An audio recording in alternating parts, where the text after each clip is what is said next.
जय हिंद दोस्तों, रक्षित खन्ना के इस चैनल में आपका स्वागत है। दोस्तों, आज के इस वीडियो में मैं आपको कुछ इंपॉर्टेंट इंफॉर्मेशन दूंगा। सबसे पहली इंफॉर्मेशन है सितंबर की पेंशन को लेकर। दोस्तों, मैंने आज पीसीडीए से स्पर्श से सितंबर की पेंशन के बारे में पूछा कि सितंबर की पेंशन कहीं लेट तो नहीं होगी। पिछली बार की तरह जिस तरीके से अगस्त की पेंशन में लेट लतीफी हुई थी, क्या फिर से सितंबर की पेंशन में कोई टेक्निकल दिक्कत तो नहीं आएगी। ये सारी बातें मैंने पीसीडीए स्पर्श से पूछा। तो दोस्तों, मैंने बात करी थी स्पर्श के नोडल ऑफिसर से। मैंने उनसे पूछा सितंबर की पेंशन कब क्रेडिट होगी। तो दोस्तों, उन्होंने मुझे बताया कि सितंबर की पेंशन स्पर्श की तरफ से 30 सितंबर को क्रेडिट होगी। और दोस्तों, मैंने पूछा क्या उस दिन छुट्टी है, क्योंकि उस दिन है सैटरडे। तो दोस्तों, उन्होंने मुझे बताया सिर्फ पीसीडीए की सैटरडे संडे छुट्टी रहती है पीसीडीए की, और स्पर्श की रहती है छुट्टी सिर्फ संडे की। यानी सैटरडे को भी वो पेंशन क्रेडिट कर सकता है, क्योंकि दोस्तों 30 तारीख को है सैटरडे। तो स्पर्श के नोडल ऑफिसर ने मुझे बताया कि स्पर्श की पेंशन जो स्पर्श से आएगी सितंबर की पेंशन, वो 30 तारीख को खाते में आ सकती है। बाकी नोडल ऑफिसर ने मुझे बताया कि देखते हैं उस दिन कोई टेक्निकल समस्या ना हो स्पर्श में। अगर नहीं होती तो ठीक टाइम पर आपको सितंबर की पेंशन मिल जाएगी। फिर दोस्तों, बैंक के थ्रू जो ले रहे हैं पेंशनर्स पेंशन, उनकी सितंबर की पेंशन 21 से 30 तारीख के बीच में क्रेडिट होगी। यानी 21 सितंबर से 30 सितंबर के बीच में उन पेंशनर की पेंशन जिनकी बैंक से आ रही है पेंशन, जो बैंक के थ्रू पेंशन ले रहे हैं। तो दोस्तों, एक तो यह खबर थी सितंबर की पेंशन को लेकर। अगली इंफॉर्मेशन है पीसीडीए की वेबसाइट को लेकर। इसके बारे में भी मैंने चर्चा करी स्पर्श के नोडल ऑफिसर्स ने। तो दोस्तों, उन्होंने मुझे बताया कि पीसीडीए की जो वेबसाइट है उसमें कुछ टेक्निकल गलतियां चल रही हैं, और ये छोटी मोटी गलतियां नहीं है, मेजर टेक्निकल फॉल्ट है। ये एक बड़ा टेक्निकल फॉल्ट है जिसकी वजह से अभी तक पीसीडीए की वेबसाइट ओपन नहीं हो पाई है। तो इसमें और टाइम लगेगा। अभी इन्होंने मुझे बताया कि इसमें अभी और टाइम लगेगा, अभी इतनी जल्दी ठीक नहीं होगी, क्योंकि एक बड़ी प्रॉब्लम है पीसीडीए की वेबसाइट में, कोई छोटी मोटी प्रॉब्लम नहीं है। तो इस वजह से इसमें टाइम लग सकता है। चलते हैं अगली इंफॉर्मेशन की तरफ। फिर है दोस्तों एक दुखद खबर। आतंकियों से मुठभेड़ में जम्मू एंड कश्मीर में पुलिस के डीएसपी हुमायूं, इंडियन आर्मी के कर्नल मनप्रीत सिंह, मेजर आशीष धौनेक की शहादत पर देश आंसू बहा रहा था। पूरा देश गम की इस घड़ी में उनके साथ था। जैसा आपको बताया, काफी जो जवान थे, जिसमें कुछ पुलिसकर्मी भी थे और कुछ इंडियन आर्मी के कुछ जवान थे, जिसमें कर्नल मनप्रीत सिंह, मेजर आशीष धौनेक, और इनकी शहादत हो गई थी। तो पूरा देश इनके लिए खड़ा था, आंसू बहा रहा था। सिवाय देश के पीएम नरेंद्र मोदी जी के अलावा, जो भाजपा कार्यालय में अपने ऊपर भाजपाइयों से पुष्प वर्षा करा रहे थे। यानी एक तरफ शहादत हो रही है और दूसरी तरफ पीएम मोदी जी का जो काफिला है वो उन पे फूल बरसा रहा है।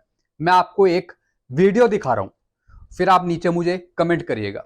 इस वीडियो को देखने के बाद मुझे बहुत दुख हुआ। एक तरफ वीरांगनाएं आंसू बहा रही हैं, वीर माताएं आंसू बहा रही हैं, और दूसरी तरफ खुशी का माहौल है। देखिए आप ये वीडियो।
तो दोस्तों आपने ये वीडियो देखा, एक तरफ माताएं बहनें रो रही हैं अपने जवानों के लिए और एक तरफ पीएम मोदी जी पर फूल बरसाए जा रहे हैं। एक खुशी की लहर नजर आ रही है। दोस्तों इससे दुख होता है, जो एक जवान देश के प्रति पूरे जज्बे के साथ देश की रक्षा करता है, उसकी जब शहादत होती है तो पूरा देश आंसुओं से रोता है, उसके साथ खड़ा रहता है, उसके परिवारों के साथ। और दोस्तों इसी के साथ दूसरी तरफ अगर बीजेपी के कार्यकर्ता या फिर पीएम साहब खुश होते हैं, फूल बरसाते हैं, तो ये कहीं ना कहीं मन को ठेस पहुंचाता है। मैं भी कहीं अगर जाता हूं, कहीं मैं किसी के खुशी में जा रहा हूं या कहीं और जा रहा हूं और जहां मुझे पता लगता है कि मेरे देश का जवान कहीं शहीद हो गया है, तो मन में कहीं ना कहीं वो दुख पैदा हो जाता है। मतलब इंटरनली वो खुशी निकलती नहीं है, लेकिन आप यहां पे देख रहे हैं फूल बरसाए जा रहे हैं, एक खुशी का माहौल उत्पन्न हो रहा है। ये कैसे हो सकता है? एक तरफ शहादत और दूसरी तरफ खुशी का माहौल। दोस्तों कहीं ना कहीं ये कलयुग है। कलयुग में बहुत सी चीजें होती हैं, लेकिन इससे मन को ठेस पहुंचती है। आपके क्या विचार हैं इस पर? आप नीचे कमेंट करके बताइएगा। और जो भी आपकी श्रद्धांजलि है वो पूरे मन के साथ, तन के साथ आप कमेंट में लिखिएगा, देश के जवानों के प्रति जो शहीद हुए हैं। फिर है दोस्तों अगली खबर, voice of ex serviceman society की एक अपील है। इनकी तरफ से फिर से एक रैली आयोजित हो रही है 17 सितंबर 2023 को, और ये है हुड्डा गांव, रेवाड़ी, हरियाणा में। और ये रैली कोई छोटी मोटी रैली नहीं है, ऑल इंडिया लेवल की रैली है, जिसमें काफी मात्रा में भूतपूर्व सैनिक आएंगे। जो आपकी मांगे हैं, चाहे वो आरोपी की गलतियों से संबंधित हो, किसी से भी रिलेटेड आपकी कोई भी प्रॉब्लम हो, तो आप अपना योगदान करेंगे इस रैली में। और ये रैली है 17 सितंबर 2023 को हुड्डा विलेज, रेवाड़ी, हरियाणा में। तो अलग अलग जगह से, अलग अलग सिटी से, स्टेट से भूतपूर्व सैनिक आएंगे। क्योंकि दोस्तों इससे पहले जो रैली हुई थी वो दिल्ली के रामलीला मैदान में हुई थी 6 अगस्त को। तो उसी मंच से ये कहा गया था कि अगर भारत सरकार 1 महीने के भीतर जवानों की मांगे नहीं सुनती है, जो गलतियां हैं टेबल में अगर वो नहीं सुधारती है, तो फिर रेवाड़ी में फिर से एक रैली आयोजित होगी।